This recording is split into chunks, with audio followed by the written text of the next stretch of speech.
Hello students, so in this video we will be solving questions from the topic permutations and combinations, right? And I think there are close to 12 questions. That means at least one question is asked in every shift, so that for April shift also we can definitely focus on this particular topic surely. And this is the questions are, most of the questions are very straightforward. So now the question says the largest value of n for which 40 raised to the power n will divide 60 factorial. Okay, now exponent of any number e when divided with the prime factorial p will, what is that exponent? So that will be, so let us say a number is k, so it will be greatest integer of k by p. P is here prime number, then k divided by p square, greatest integer of that, then greatest integer of k divided by p cube, and so on, dear students. So here what is the number, what is that value of k? K is 60 in this question because it is 60 factorial, right? So when 60 factorial is divided by 40 power n, but the question is now, when it is divided by 40, what is the exponent? See, 40 is not a prime number, so what do? We will write 40 as 8 into 5, and that is nothing but 2 cube into 5. That means we will find exponent of 60 in 60 when it is divided by 2.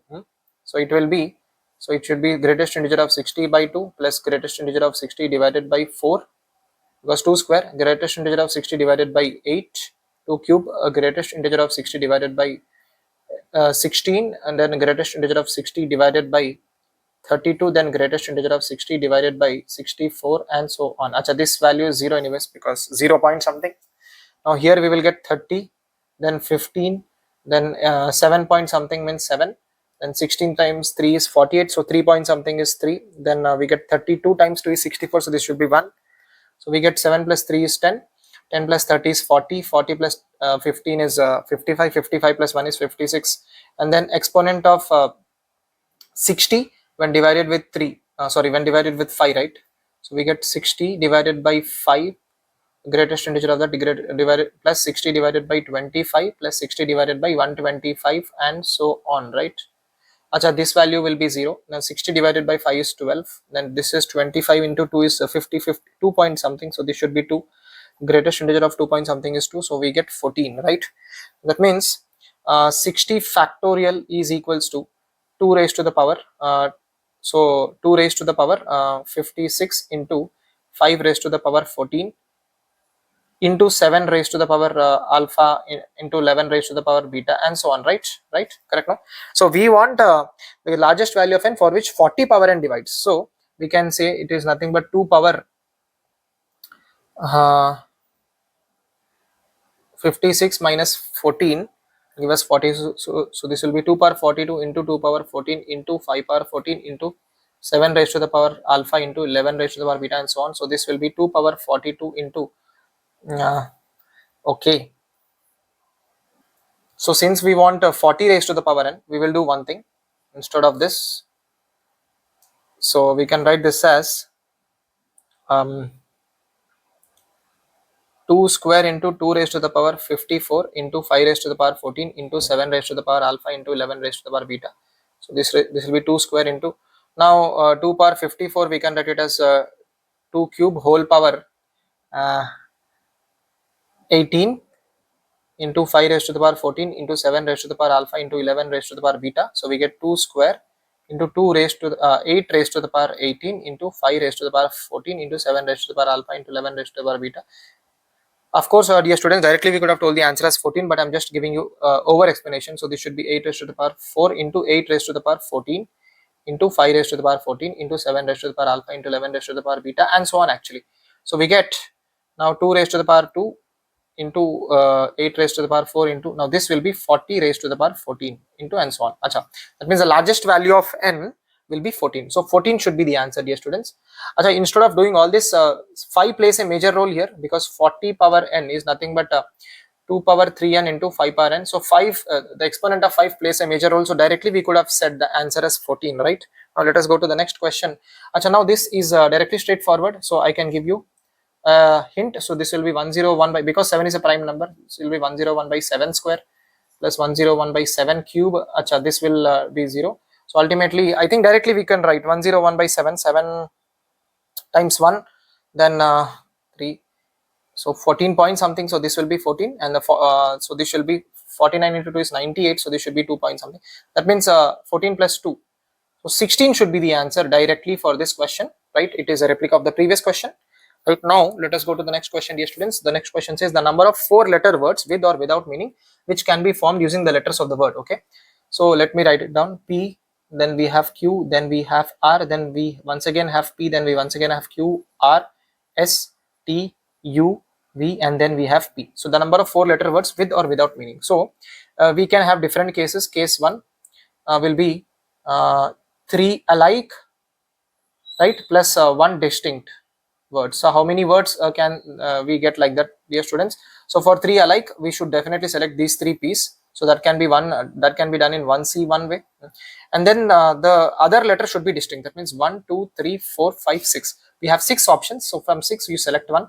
Now we have 4 letters, dear students. So they can be arranged in 4 factorial by 3 factorial because there are 3 alike objects, right? So this will be 6 into simply 4, right? 4 factorial is 4 into 3 factorial. So this should be 24.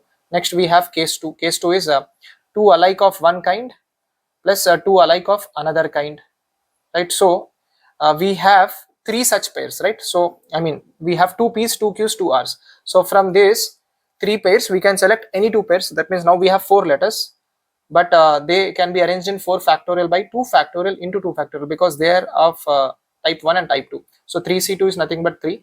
4 factorial is 24 by 4. So we get 3 into 6 is 18. Next we have case 3, that can be written as 2 alike plus 2 distinct, dear students. Now here we can say 2 distinct. So what is the difference between the previous case and this case? Previous case we may have 2 P's and 2 Q's. Now in this case, if we have 2 P's, then we cannot have 2 Q's. That means firstly from 3 pairs we will select 1 pair. Let us say 2 Q's are selected. Let us say 2 Q's are selected. Now the remaining 2 letters should be distinct. That means how many options do we have? 1, 2, 3, 4, 5, 6. So from this 6 we select 2, and then we can arrange them in 4 factorial by 2 factorial because only 2 letters are repeated here. So 6C2 is 6 into 5, 30, 30 divided by 2 is 15, then 24 divided by 2 is 12. So how much do we get here? 3 into 15 is 45, 45 into 12. So I think this should be 540. So this should be 540, dear students. So let me write down 540 here, and then we get any other case? Yes, definitely we can get all distinct, all distinct. That means we have 7. How many? 1, 2, 3, 4, 5, 6, 7. We have 7 distinct letters, dear students. So from 7 you select any 4 and arrange them in 4 factorial ways. So this will be 7 factorial by 3 factorial into 4 factorial into 4 factorial. So ultimately we get 7, 6, 5, 4 into 3 factorial divided by 3 factorial. So 5 into 4 is 20, 20 into 6 is 120, 120 into 7, I think it is 840.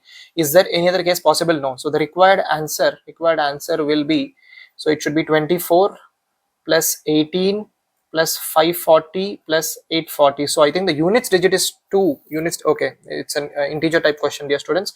So 840, 540, then 24, then 88 units, 18.